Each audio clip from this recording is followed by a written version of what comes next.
Fragmento del texto Autocuidado como estandarte de docentes resilientes.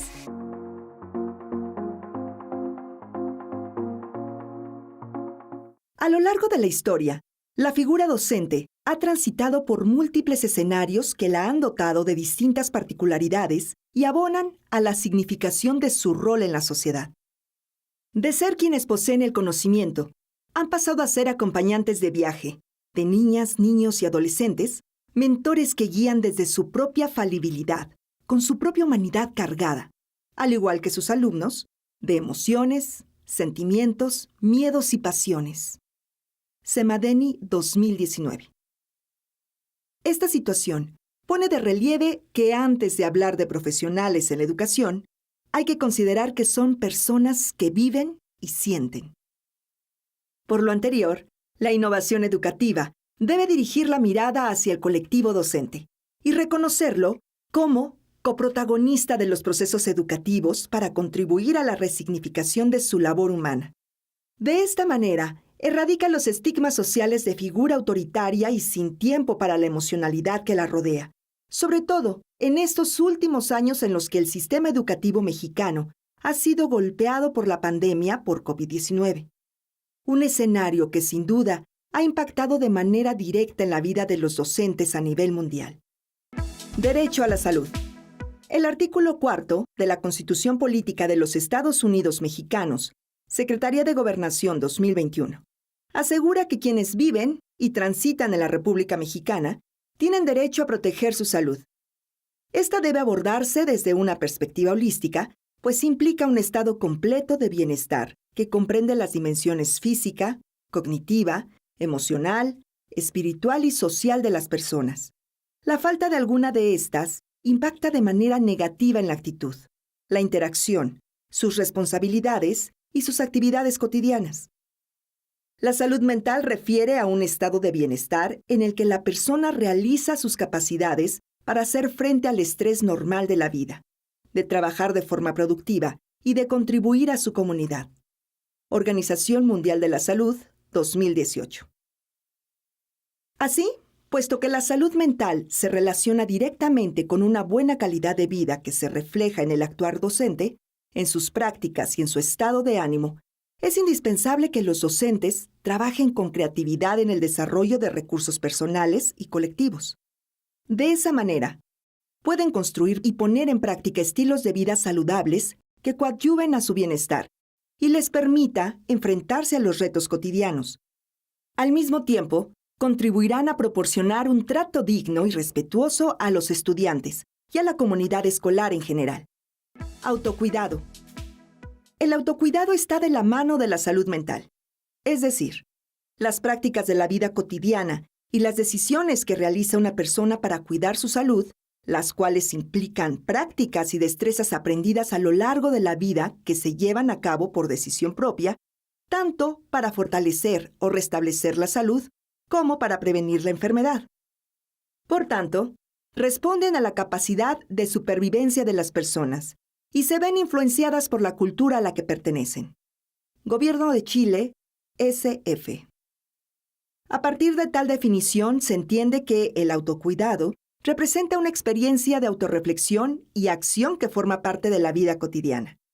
Es una función inherente de los seres humanos que resulta del crecimiento y de los aprendizajes de las experiencias diarias de cuidado y de supervivencia. De manera que hablar de prácticas de autocuidado en el colectivo docente también implica hablar de respetar su dignidad y reconocerlos como personas sujetas de derechos. Al mismo tiempo, implica crear espacios dignos de trabajo que reflejen concebir el bienestar como una necesidad primordial. Duque, 2020. Los docentes deben desarrollar recursos y estrategias para contrarrestar lo mencionado y evitar efectos negativos en su bienestar y calidad de vida, pues trascienden en el trato y la interacción con los demás. Me centraré en describir cómo las autoridades educativas y los equipos directivos pueden abonar a los planes de autocuidado desde el ámbito escolar en las 5 dimensiones de la integralidad humana: cognitiva, emocional, espiritual, física y social. Dimensión cognitiva. Las acciones de esta dimensión deben dirigirse hacia 3 vertientes: La primera indica que cada centro educativo debe desarrollar acciones de capacitación y formación continua para que los docentes reflexionen y construyan nuevos conocimientos y desarrollen las habilidades necesarias para enfrentar los retos sociales y educativos del siglo XXI. La segunda vertiente va en el sentido de atender la necesidad de ofrecer espacios que favorezcan la construcción de comunidades profesionales de aprendizaje, como espacios en los que se promueve el autocuidado a partir de compartir experiencias e ideas que inviten al aprendizaje colectivo. Porque es tarea de las autoridades educativas y los equipos directivos promover espacios de intercambio, acción y construcción colectiva. Iniciativa Mesoamericana de Defensa de Derechos Humanos, 2014-17. En cuanto a la tercera vertiente, enriquecer la salud de la dimensión cognitiva también implica que los equipos directivos de cada centro escolar no solo promuevan el desarrollo profesional de su equipo docente, sino que brinden las facilidades para que satisfaga sus necesidades profesionales, atendiendo a sus intereses personales. Dimensión emocional. Las autoridades y equipos directivos de las instituciones educativas han de favorecer la salud en cuanto a la dimensión emocional del colectivo docente para contribuir al desarrollo de su inteligencia emocional. Por inteligencia emocional se entiende la capacidad de identificar las emociones personales, razonarlas, percibirlas y comprenderlas para regularlas y moderarlas, y contrarrestar los efectos estresantes a los que el colectivo docente se expone diariamente. Extremera y Fernández Berrocal, 2004. Dimensión espiritual.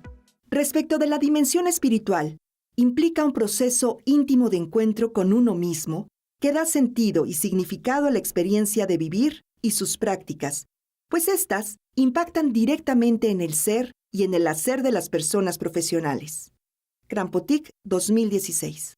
Involucrando a quienes les rodean. Por tanto, al tener cierta cercanía con lo colectivo, las autoridades educativas deben garantizar espacios laborales que favorezcan su autoconcepto, autoestima y autonomía.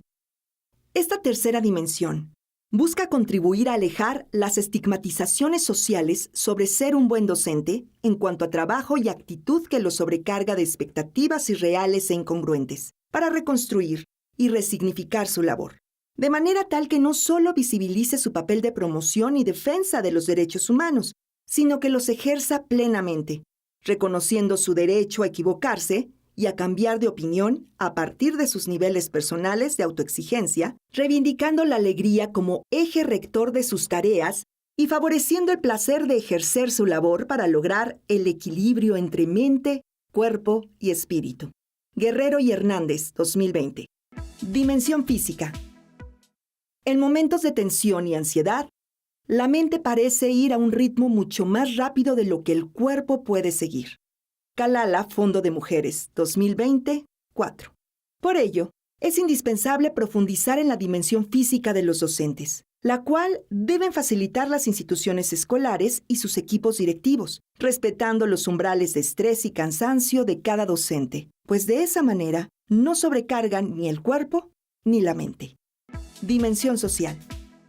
Por último, se atiende a la dimensión social, entendiendo que a nivel colectivo, el autocuidado es una práctica política y revolucionaria de autorreflexión y acción, pues al mismo tiempo implica un compromiso con el cuidado propio y con el de las personas que nos rodean. Iniciativa Mesoamericana de Defensa de Derechos Humanos, 2014. Es indispensable favorecer el trabajo en equipo construyendo redes de apoyo entre docentes y compartiendo logros, dificultades y estrategias de autocuidado. Esto fortalece las relaciones de grupo entre los docentes, desde la promoción de espacios de convivencia que les permitan hacer un alto en sus labores para recargar energía. Es así como los docentes establecerán lazos de confianza e intimidad, sin perder de vista la necesidad propia de afecto y cuidado. Comisión de Derechos Humanos de la Ciudad de México, 2011. Al ser una práctica cotidiana, el autocuidado posibilita que los docentes trabajen de manera constante y creativa en desarrollar las herramientas con las que puedan identificar, contrarrestar y disminuir situaciones que impliquen pérdidas o desgaste en cualquier dimensión de sus vidas y, por ende, mermen su labor educativa. Esto Además de contribuir a su bienestar personal, los preparará para encarar sus labores diarias con empatía, respeto y resiliencia. Desde esta perspectiva, el autocuidado se convierte en un estandarte revolucionario y una herramienta política que enriquece la transformación social por medio de las labores educativas, mientras que contribuye al bienestar y a la salud integral personal. Este artículo exhorta a los equipos directivos a ejercer un liderazgo empático y comprensivo de la situación que viven los docentes para entender el autocuidado como una práctica de corresponsabilidad, donde existan canales de comunicación bidireccional favorables a su autonomía, potenciando su participación en la toma de decisiones institucionales.